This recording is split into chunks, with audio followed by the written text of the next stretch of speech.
part of the reading, now that we've had our presenters to do Q&A. Usually we have chairs up here, but you guys took them all. So I don't know how we want to manage this. Maybe we can just have you guys sit comfortably in the audience and you can answer questions from where you are. What do you think? Is that all right? It's the lineup up here in the front. You know, we've been talking for a while, then you don't know what to do with your hands, and we're just watching you and stuff. Let's just have you sit where you are. So, are there any questions from the audience for the writers, for the poets? No wonderings? Anyone? Curious? I just want to know when your book go out. That was a beautiful essay. I want to read the book. So, question for London. At what point, where are you in the process of your new book? This collection of essays? In all honesty, the beginning.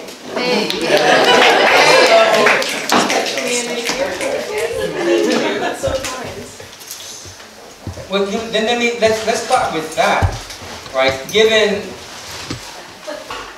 the nature of things and the times that we are in, like, how do you find, I'll say, the courage to write?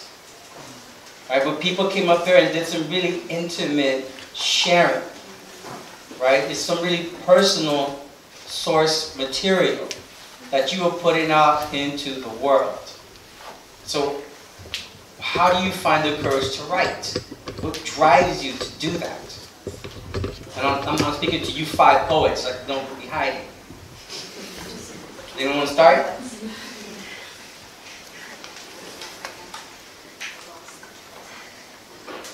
All right, Maria, I'm going to start with you, Maria.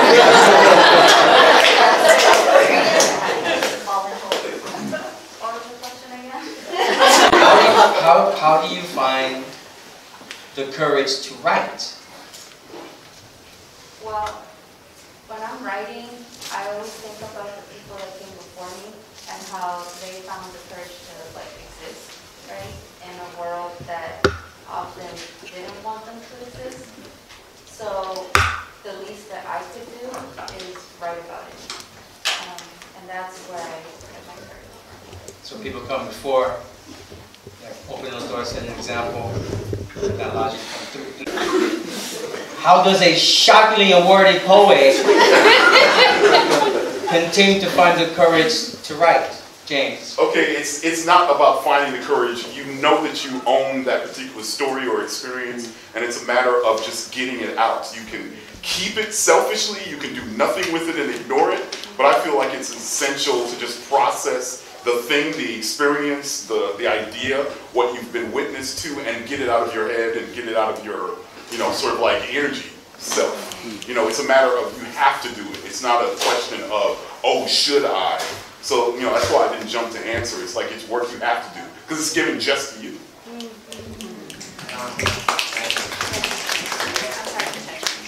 I mean, Leticia, you come up here, you're rather bashful. How do you find the courage? I mean, I'm joking, honestly. How do you find the courage? I don't know. I feel like truthfully, God doesn't let me not write.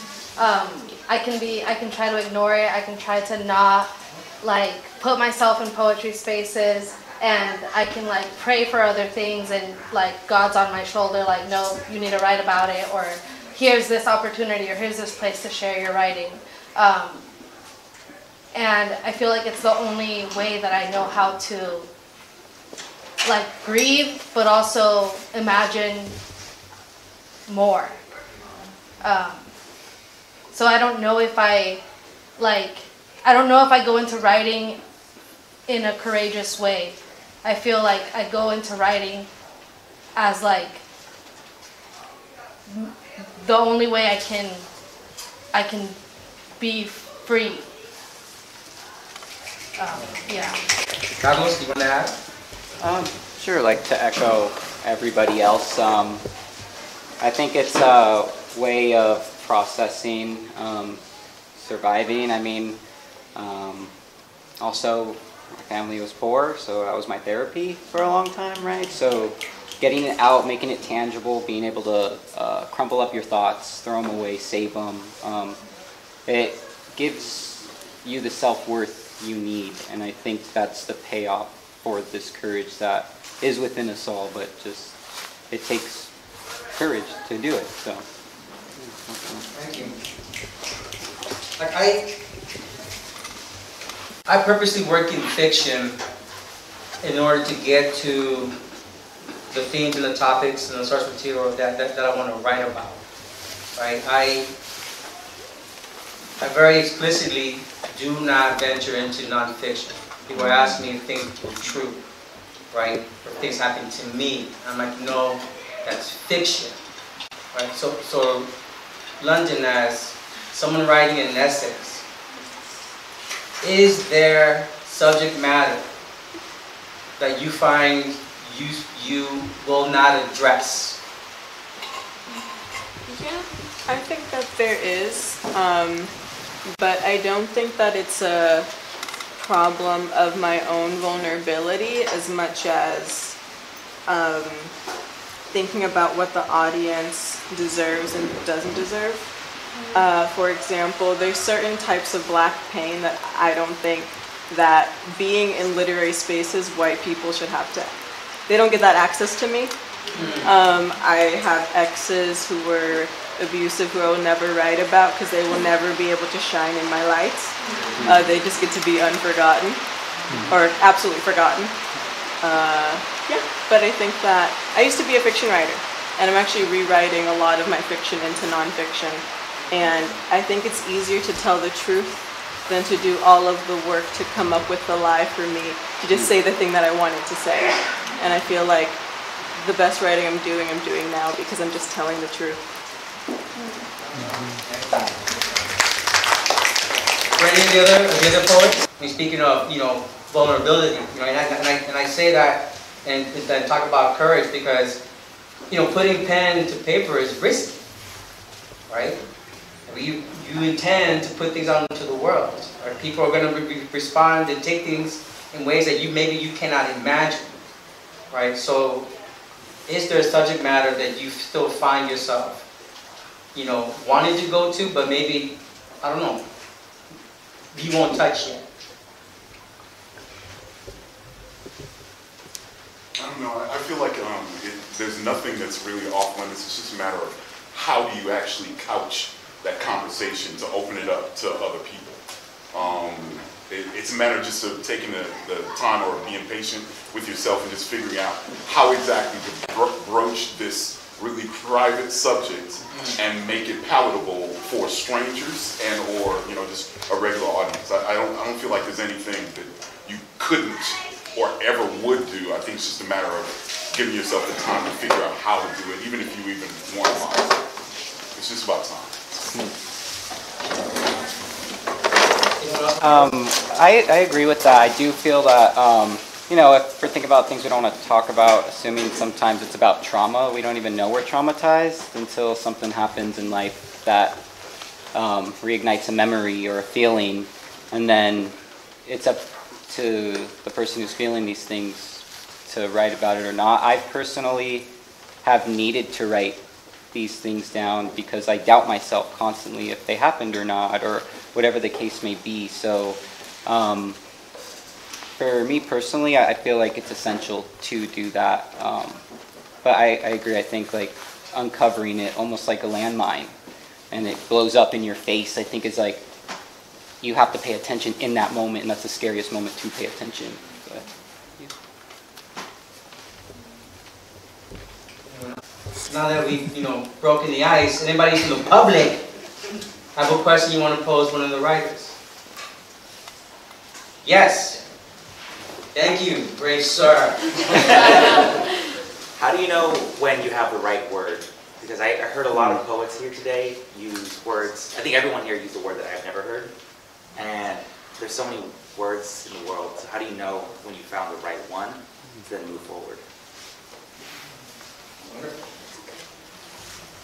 I believe it's called le mot juste.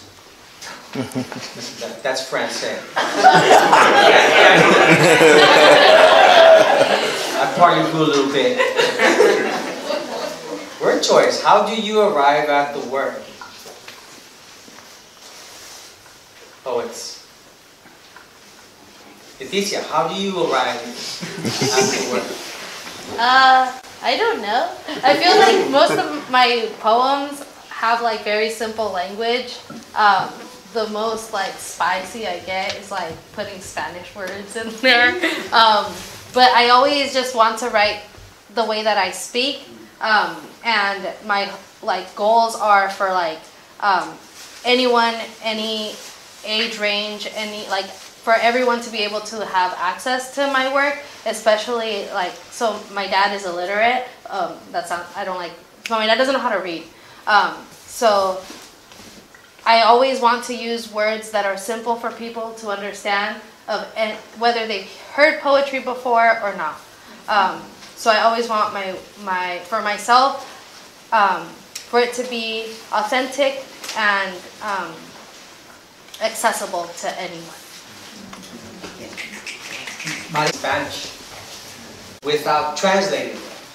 Like how do you come to that decision about, you know, language and whether or not you want to translate or not translate?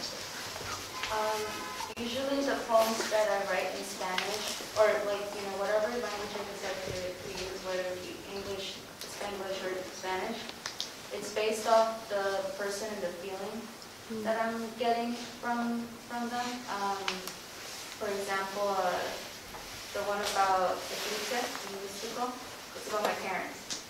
And just growing up in this country and, you know, being placed in an institution where Spanish wasn't honored or celebrated or accepted. So when I thought of that, you know, poem, initially I wrote it in Spanglish, but it just didn't feel right. I felt like it wasn't admitting my parents, you know, energy and their softness and their care. So I switched it to Spanish. Chela, my aunt who passed away, she, when I was writing the poem about her, I purposely wanted to write it in Spanish because that was, you know, her native tongue. And, you know, and it's her story. And I wanted her to tell her own story. And yeah, and then, you know, like usually the Spanglish,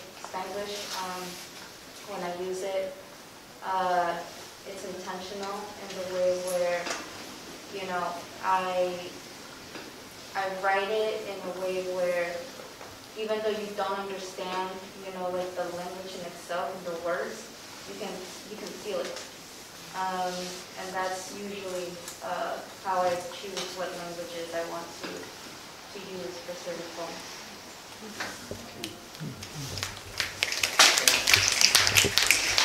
Like in the poem about the animals, right?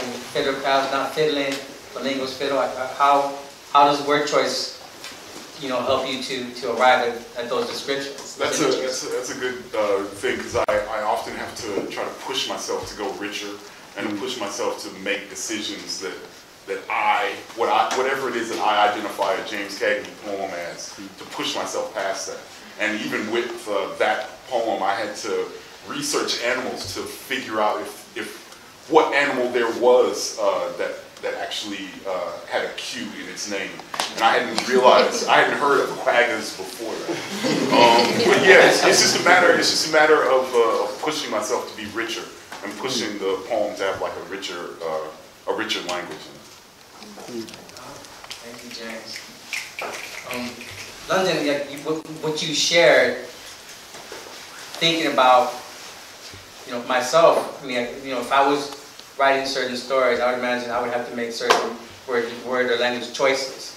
Like how does, again, word choice come in telling these stories, or, you know, in these essays? I think it's very similar, where my father also struggles to read, so I feel very warmed by the similarity. So I always made it a conscious choice to never use words that would just show that I have an MFA in creative writing, because that's not necessary, because I fucking hated being an MFA. Ooh, I'm so tired of, ooh, those niggas. So I don't write for people who have MFAs. I write for people who like stories, and I write for people who want to feel and who like words. So I try to choose words that show that I'm one of those type of people. And I'm from South Central, so I like calling black people niggas. And honestly, if you don't like that, please argue with your grandma if she's still with us.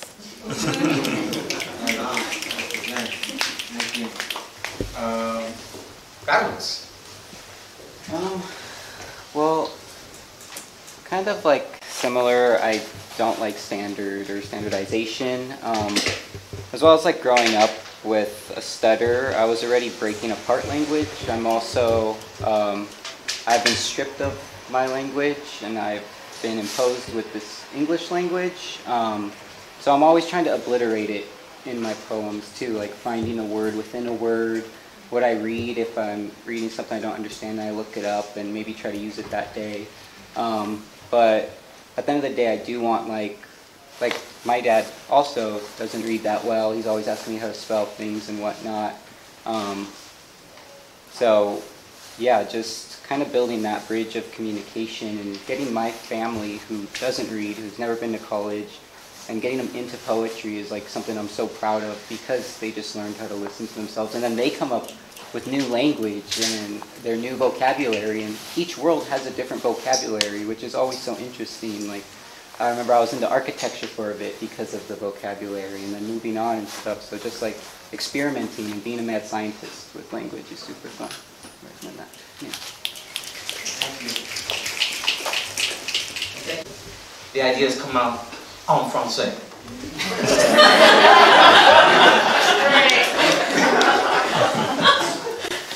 Let's do one more question. Yes. It's really cool to see everyone's work, so that was really cool. I had a question regarding like the type of physical or mental space you guys are in when you're writing poetry or when you're thinking of writing in general.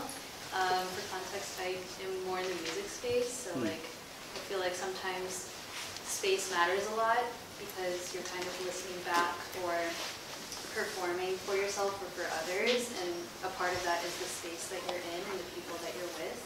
And I'm curious to know if that affects all of the processes. What kind of physical or mental space are you in when you are writing? Oh, shout out my homies, because we always have like writing sessions together. So that's like really helpful. Having writing prompts is helpful. Ghost lines, and like following your instinct when you have like that itch to write something down, and making sure you have like, I don't know, because sometimes I'm like, yes, make sure to have time for yourself to write, like at least once a day, but I don't do that. So that's just something one of my mentors told me. So that's like something I'm like, oh, I should do that. I don't know, most of my poems start on my notes app, or in community with my friends when we write together. I teach poetry at work, so like writing with my students is helpful. So if you have like space capacity during your work hours, take advantage of their time, and do your creative work on their dime.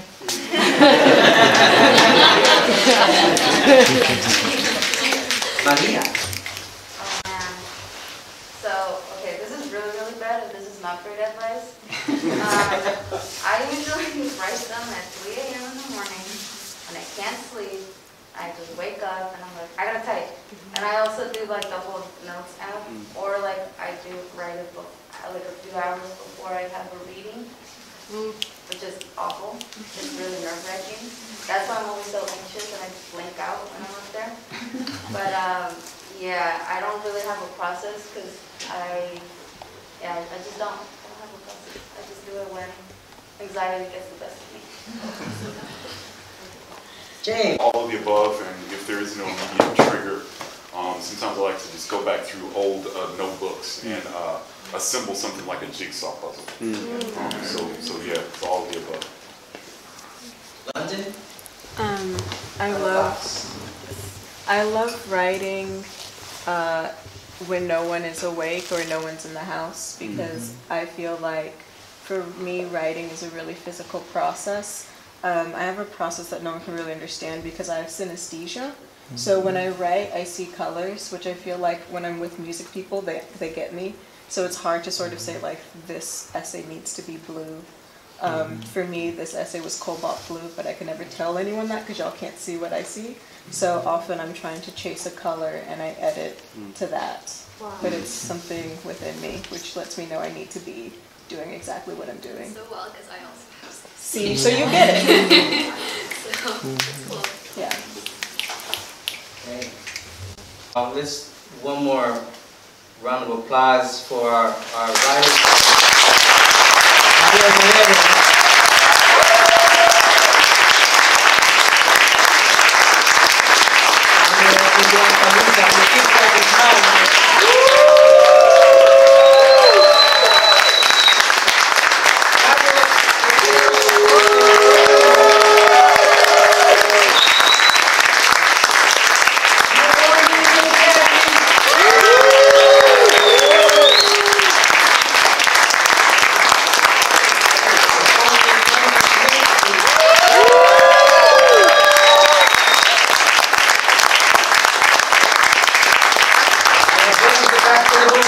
Support your local artists. I'll do one plug. Monday is the full moon, so the Lunada Literary Lounge is happening at Galeria de la Raza at 7 p.m. on Monday right here in Folsom, near 24th. We are going to be celebrating the debut collection of poetry by Paulus Flores, and as our feature for Women's and Chingonas History Month, American Book Award winner Sara Borjas will be with us, so it's going to be live, so come out and enjoy us. Y'all can hang out amongst yourselves. If you approach the poets, no sudden movements. You're skittish. If they charge, try to get as large as possible. Please enjoy each other's company. Thank you. Quiet lighting. Better than